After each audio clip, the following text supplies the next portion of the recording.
బులెటిన్లో మరో breaking news చూస్తున్నాం. భువనగిరిలోని ఓ పెట్రోల్ బంకులో లారీ మంటలు చెలరేగాయి. డీజిల్ కోసం వచ్చిన వారి డీజిల్ ట్యాంకర్ పగిలిపోవడంతో ఒక్కసారిగా మంటలు ఎగిసిపడ్డాయి. బంకు సిబ్బంది ఫైర్ సిలిండర్ల సహాయంతో మంటలను పూర్తిగా అదుపులోకి తీసుకొచ్చారు. దీంతో పెను ప్రమాదం తప్పిందని స్థానికులు చెప్పారు.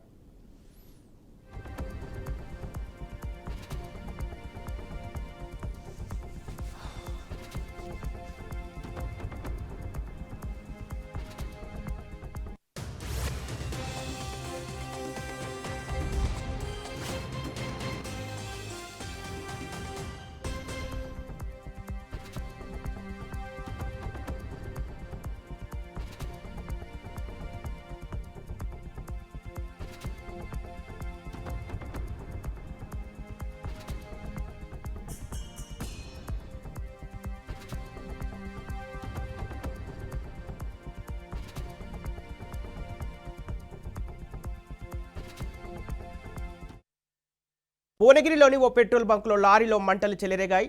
డీజిల్ కోసం వచ్చిన లారీ డీజిల్ ట్యాంకర్ పగిలిపోవడంతో ఒక్కసారిగా మంటలు ఎగిసిపడ్డాయి. బంకు సిబ్బంది ఫైర్ సిలిండర్ల సహాయంతో మంటలను పూర్తిగా అదుపులోకి తీసుకొచ్చారు. దీంతో పెను ప్రమాదం తప్పిందని స్థానికులు తెలిపారు.